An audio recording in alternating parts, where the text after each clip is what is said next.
నమస్తే అందరికి. చలో ఇయాల కూడా మస్తు మస్తు స్మార్ట్ వార్తలు పట్టుకొచ్చిన.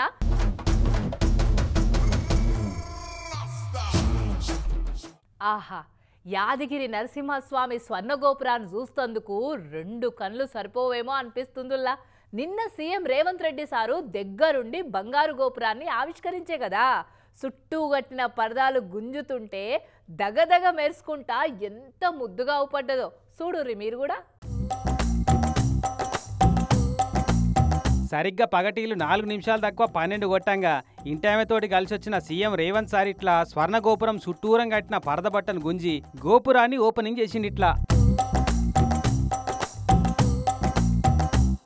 బంగారం అంటేనే ఎట్లా మెరుస్తుందో ఎరుకున్నదేనా. ఇక ఎండపడకు ఇంకింత చెక్కున మెరుసుకుంటా అవపడుతుంటే సీఎం సార్ కాడికెళ్ళి వచ్చిన లీడర్లు అధికారులంతా గోపురానికి మొక్కి దండం పెట్టుకున్నారు. ఇట్లా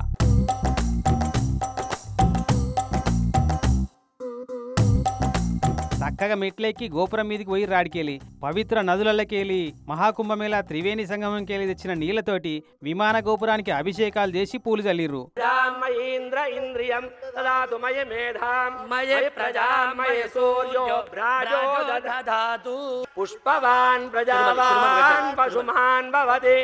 ఇక భక్తులు ఇచ్చిన బంగారు విరాళాలు గుడి ఆదాయం పైసలన్నీ కలిపి మొత్తం 80 కోట్లు ఖర్చు పెట్టి 68 కిలోల బంగారంతో బందోబస్తుగా చేపించిరట.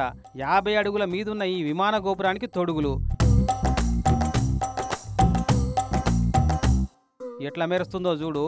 దేశంలో ఇంకా ఏ గుడి గోపురానికి ఇంత పెద్ద బంగారు గోపురం లేదట. ఇక అదైనాక గుళ్ళే నరసింహస్వామిని దర్శనం చేసుకుంటూ సారు. దర్శనం అయిపోయాక అధికారులు పంతులుండి సార్కు శాల్వ కప్పి సన్మానం చేసి ప్రసాదం ఇచ్చి స్వర్ణగోపుర నమూనా జ్ఞాపికను అందజేసిర్రు. స్వర్ణగోపురం పనులు చేసిన స్వర్ణ కళాకారులను అధికారులను సారు కూడా సన్మానం చేసిండు. కార్యక్రమం పూర్తయినాక వెళ్ళిపోయిండు సారు. ఈ ప్రోగ్రాంలో యాదాద్రి భువనగిరి జిల్లా అధికారులు, ఉమ్మడి నల్లగొండ జిల్లా అస్తంపాటి లీడర్లంతా పాల్పంచుకున్నారు. మొత్తానికి యాదగిరిగుట్ట నరసింహస్వామి గుడికి బంగారు గోపురంతో ఇంకిత కడొచ్చినట్టు అయింది. ఇక మరి చూసిరు కదా, కుదిరితే పోయి చూసిరారు మరి.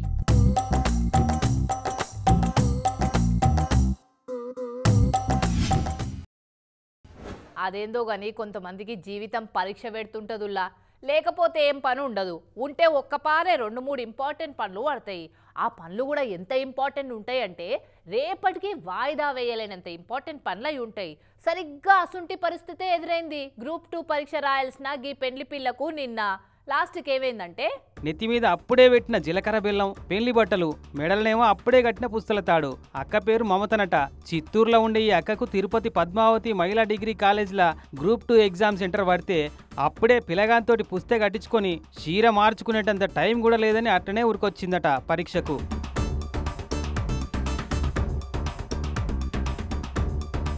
పీటల మీదకెళ్ళి చక్కగా పరీక్షా కేంద్రానికి చేరుకున్న ఈ మమతక్కను చూసి పరేషాన్ అయ్యారట అక్కడ ఉన్న అధికారులు, తోటి అభ్యర్థులంతా. మరి లైఫ్ లాంగ్ భరోసాలు ఎక్కువండే పెనిమిటితోని పెళ్లి ముఖ్యమైనాయి, లైఫ్ లాంగ్ భద్రతనిచ్చే పోస్టు కూడా ముఖ్యమైనాయి. అందుకే ఆగం తాళి కట్టించుకొని ఉరికొచ్చినట్టుంది. ఇంత డెడికేషన్ చూపెడుతున్నందుకన్నా ఈ మమతక్కకు ఆ పోస్టు రావాల్సిందే. ఇక ఈ గ్రూప్ 2 పరీక్షల ముచ్చటకొస్తే 905 పోస్టులకు అటు ఇటు 90,000 మంది పోటీ పడ్డరు. అంటే ఒక్క పోస్టుకు 100 మంది లెక్క అన్నట్టు. మెయిన్స్ పరీక్ష అంటే గవర్నమెంట్ జాబ్ కొడుతందుకు ఎక్కవలసిన లాస్ట్ మెట్ అన్నట్టు. ఆ ఒక్క మెట్ ఎక్కితే చాలు, లైఫ్లో సెట్ అయినట్టే. అందుకే ఎన్ని పనులున్నా పెళ్లిున్నా సరే లాస్ట్కు ఉరుకులు పరుగుల మీద ఉరుకొచ్చి అందుకున్నారు. ఇక ఇటు చూడు, గుంటూరులో పరీక్షా కేంద్రం కాడ గడియారం చేతిలో పట్టుకొని గేట్ కాడ ఎట్లా తయారుండో ఒక్క నిమిషం లేట్ అయినా రానిచ్చే ముచ్చటే లేదన్నట్టు. రోస్టర్ పద్ధతిని ప్రకటించేదాకా పరీక్షను వాయిదా వేయాలని చాలా మంది పోరాడిరు కదా. మొన్న రాత్రి దాకా పరీక్ష వాయిదా పడుతుందని అనుకున్నారు కానీ పరీక్ష జరిపే తీరుతామని మొత్తానికి ఎసొంటి పంచాదులు కొట్లాటలేం లేకుండా జరిపిర్రు ఏపీపీఎస్సీ అధికారులు. ప్రేమిద్దాం మూగజీవులను ప్రేమిద్దాం, కాపాడదాం మూగజీవులను కాపాడదాం. మూగజీవుల సంరక్షణే మానవాళికి రక్షణ. కోడి, మేక, చేప మానవుల ఆహారం కాదు. హింసను వీడండి, మాంసం మానండి. మానేయాలి మాంసాహారం మానేయాలి. ప్రాణం పోసే శక్తి లేనప్పుడు ప్రాణం తీసే హక్కు లేదు. అదేంటి అట్లా చూస్తున్నారు? ఇవన్నీ నేను చెప్తున్నాయి కాదుల్లా, ఇగో గీ సంగపోలు చెప్తున్నారు. ఓ దిక్కు అంతటా చికెన్ తినాలనా వద్దా, తింటే ఏమైతుంది, తినదలుచుకున్న వాళ్ళు ఎట్లా వండక తినాలి అని అవగాహన కార్యక్రమాలు, కోడి కూర కోడిగుడ్ల మేళాలు పెడుతుంటే ఇటు వీళ్ళేమో మాంసాహారం మీద పోరాటాలు చేసేందుకు ర్యాలీ తీస్తున్నారు. ఇట్లా శాకాహారం ఆరోగ్యానికి, ఆనందానికి, శక్తికి మార్గం, ముక్తికి మార్గం, ప్రపంచ శాంతికి మానవుల ఆహారం. దగ్గర ఓ 150 మంది ఉన్నట్టుర్రు. మనిషికి శాకాహారమే సరైన ఆహారం, ఆరోగ్యంగా ఉండాలంటే మాంసాహారం మానేయాలి, జంతువుల మీద ప్రేమ కరుణ చూపెట్టాలి, వాటిని చంపే హక్కు మనకు లేదు అనుకుంటా మైకులల్ల నినాదాలు ఇచ్చుకుంటా ర్యాలీ తీసిరిట్లా.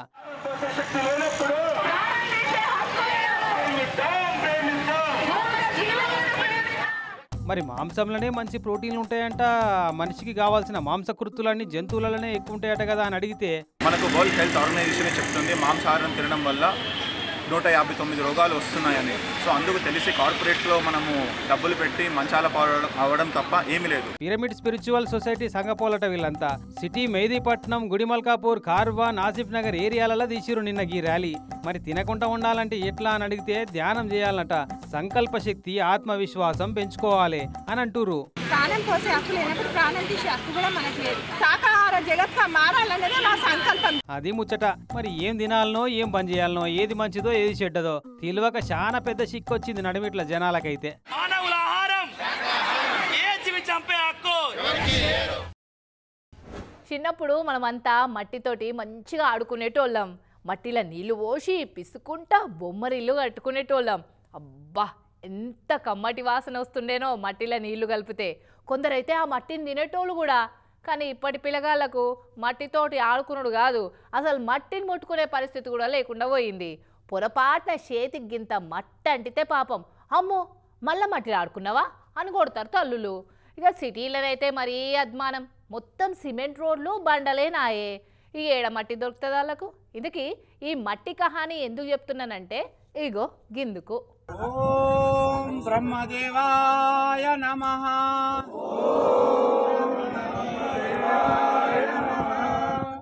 ఇక చూసిర్రా, పెయ్యంతా బంకమట్టి పూసుకొని ఒంటికాల మీద నిలబడి ఎట్లా ధ్యానం చేస్తున్నారో వీళ్ళంతా. మొత్తం 120 మంది దాకా ఉన్నట్టున్నారు. కామారెడ్డి జిల్లా బికనూరు మండలం జంగంపల్లి చెరువు కాడ ఈ పతంజలి యోగా సమితులు మట్టి స్నానం ప్రోగ్రాం పెట్టుకున్నారు. ఇట్లా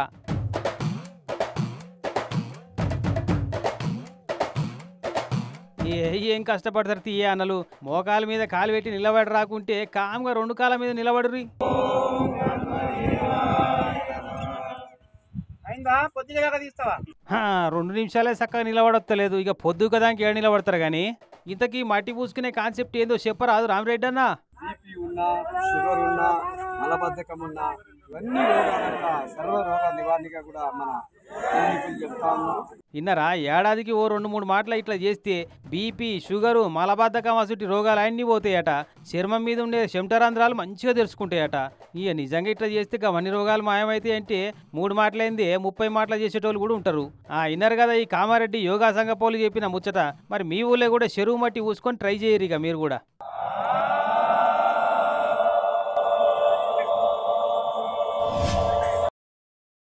క్లాస్లుండే పిల్లలందరి పేర్లను గుర్తు పెట్టుకొని పేరు పెట్టి పిలిచే టీచర్లు చాలా తక్కువ ఉంటారు. కొందరు టీచర్లకైతే సగం మంది పేర్లు కూడా తెలిసి ఉండదు. అయితే ముఖాలు చూసి గుర్తుపట్టి పేర్లు చెప్పుడే కష్టం అంటే చూడకుంటేనే వాళ్ళ గొంతు గుర్తుపట్టి క్లాస్లో చదివే స్టూడెంట్ అందరి పేర్లను టకా టకా ఎట్లా చెప్తుందో చూడు గీ పంతులమ్మ. 5 మంది కాదు 10 మంది కాదు, మొత్తం 35 మంది పిల్లల పేర్లను టకా టకా చెప్పింది. ఓ 3-4 పేర్లు చెప్పే కాడ మాత్రం కొంచెం తత్తరపడి మల్లోపారు అనుమని అడిగింది కానీ మొత్తానికి ఒక్కరి పేరన్నా తేడా లేకుండా బరాబర్ చెప్పింది చూడకుండా. దీన్ని బట్టి క్లాస్లో ఏ స్టూడెంట్ ఎట్లా చదువుతున్నారు, ఎవరు ఎట్లా మాట్లాడుతున్నారు అన్న ముచ్చటంతా తెలుసన్నట్టు ఈ పంతులమ్మకు. అసలు అప్పుడప్పుడు మన ఇంట్లో 2 పిల్లల గొంతులు ఒక తీరుగా ఉంటేనే వాళ్ళు ఫోన్లో మాట్లాడితే గుర్తుపడుతుందికే కన్ఫ్యూజ్ అవుతుంటాము. అసంటిది ఇంతమంది గొంతులను మొఖాలు చూడకుండా గుర్తుపట్టిందంటే పిల్లల మీద ఎంత శ్రద్ధ చూపెడుతుందో కదా ఈ పంతులమ్మ.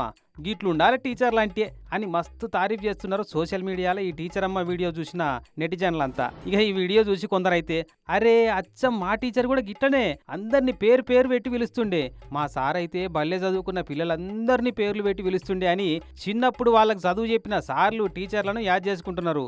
మరి కేరళ రాష్ట్రంలో ఏ స్కూల్లో తీసిన వీడియోనో కానీ మస్తు వైరల్ అవుతుంది ఇప్పుడు. వెనకట 3 బాటల కాడ రామాయణం, మహాభారతం, భాగవతం అసంటి నాటకాలు ఎదురట కళాకారులు.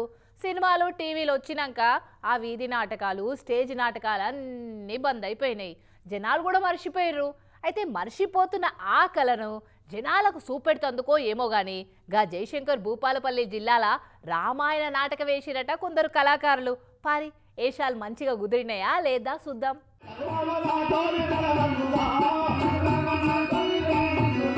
ఊరిని ఏషాలు ముద్దుగానే కట్టిర్రు, డైలాగులు బాగానే దంచుతున్నారు కానీ నడిమిట్ల ఈ ఎక్స్ట్రా క్యారెక్టర్లు ఏంది, ఈ సల్వకన్లద్దాలు ఏంది, అప్డేటెడ్ వర్షన్లో మోడర్న్ రామాయణ క్యారెక్టర్లా ఎట్లా? ఇందువలన నేను పోయి ఆ శ్రీరాముని భార్యని సీతను తెచ్చా అట్లా అంటారు. అది వైద్యముని ఈ రీతిగా కలిగి ఉండదు వైద్యం. అగో రామాయణ యుద్ధం శురువైంది కదా, ఇక అట్లా రావణాసురుని చంపి కొబ్బరి పీసుల మీద పెట్రోల్ పోసి సీతకు అగ్ని పరీక్ష పెట్టే సీన్ చేసిర్రు. ఇట్లా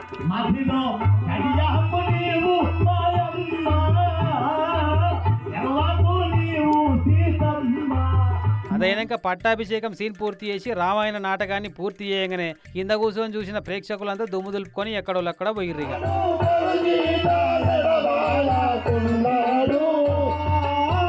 జయశంకర్ భూపాలపల్లి జిల్లా మహదేవ్పూర్ మండలం మద్దులపల్లి ఊరోళ్ళు 5 రోజుల సంది రామాయణ నాటకాన్ని ప్రదర్శించిర్రు. ఇట్లా లాస్ట్ నాడేమో కానీ మొదటి 2-3 రోజులు అయితే చాలా భక్తి శ్రద్ధలతో చూసిరట ఊరోళ్ళు. మొత్తానికి ఎన్నడో మర్చిపోయిన వీధి నాటకాలను మళ్ళీ యాడ్ చేసినట్టు అయింది ఇట్లా. కానీ ఒకప్పుడు సినిమాలు, టీవీలు లేని కాలంలో జనాలకు ఎంటర్టైన్మెంట్ అంటే గివ్వేనాయ మరి.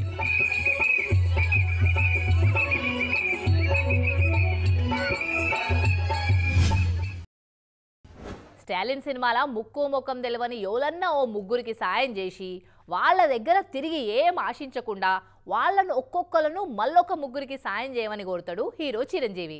అట్లా చేసుకుంటా పోతే సమాజంలో అందరికీ సాయం చేయాలన్న గుణం వస్తుంది అంటాడు.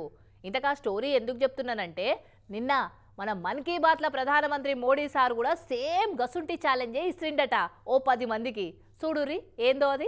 నిన్న ఆదివారం నాటికి మన మోడీ సారు మన్ కీ బాత్ 119 వారాలు అవుతుంది. మన్ కీ బాత్ అంటే మనసులో సార్ ఏమనుకుంటాడో చెప్పుకుంటేనే స్టూడెంట్లు, ఆడోళ్లకు సాయం చేసే సలహాలు ఇస్తుంటాడు సారు. ఇక అట్లనే నిన్నటి మన్ కీ బాత్ల వంట నూనెల వాడకం తక్కువ చేసే ఛాలెంజ్ ఇసిరిండు సారు. దేశంలో అందరూ వంట నూనెల వాడకం తక్కువ చేయాలని ఓ 10 మందికి ఛాలెంజ్ కూడా ఇసిరిండు సారు. मैं आज मन की बात के इस एपिसोड के बाद 10 लोगों को आग्रह करूंगा, चैलेंज करूंगा कि क्या वो अपने खाने में ऑयल को 10% कम कर सकते हैं, और साथ ही उनसे ये आग्रह भी करूंगा कि वो आगे नए 10 लोगों को ऐसा ही चैलेंज दे. వంటలల్లో 10% నూనె వాడకాన్ని తక్కువ చేయాలి. మళ్ళా ఆ 10 మంది కూడా ఒక్కొక్కరు ఇంకో 10 మందికి అదే ఛాలెంజ్ చేయాలని కోరిండు. ఇక నిన్నయాల బీపీలు, షుగర్లు, ఒబేసిటీలు అని రకరకాల జబ్బులు వస్తున్నాయి కదా, అన్నీ మనం తినే తిండి చేయబట్టి, అడ్డగోలు వాడే నూనె చేయబట్టేనాయి. ఇక కమ్మగా గోలించుకొని తినడుకు బాగా అలవాటు అవుతుంది. ఇక ఇట్లా అలవాటైనాక ఒబేసిటీలు, రోగాలు రాకుండా ఏమవుతుంది? దేశంలో ప్రతి 8 మందిలో ఒకరు ఒబేసిటీతో బాధపడుతున్నారట. మరి అది కంట్రోల్ కావాలంటే దాని మీద యుద్ధం చేద్దామని అందుకే ఓ 10 మంది 10% నూనెతోటి సురువు చేసి దేశమంతా నూనె తక్కువ తినే పని పెట్టుకుందామని పిలిపించిండు. రేడియోలో సార్ ఒక్కడే కాదు, నీరజ్ చోప్రా, నిఖత్ జరీన్ అసంటి ఆటగాళ్ళతోటి కూడా చెప్పించిండు అదే మాట. खाने में यूज होने वाला ऑयल है उसको 10% तक कम करें, क्योंकि कई बार हम काफी तली हुई चीजें, ऐसी चीजें खा लेते हैं जिससे ओबेसिटी पे काफी इम्पैक्ट पड़ता है. अगर मैंने गलती से भी अनहेल्दी डाइट ले लिया है या मैंने ऑयली चीजें खा ली तो जिसकी वजह से मेरे परफॉर्मेंस पे इम्पैक्ट पड़ता है और मैं रिंग में जल्दी थक जाती हूँ. మరిగా స్టాలిన్ సినిమాల చిరంజీవి సార్ లెక్క మన మోడీ సార్ విసిరిన ఈ నూనె తక్కువ చేసుడు సవాల్ సక్సెస్ అవుతుందో లేదో చూడాలి.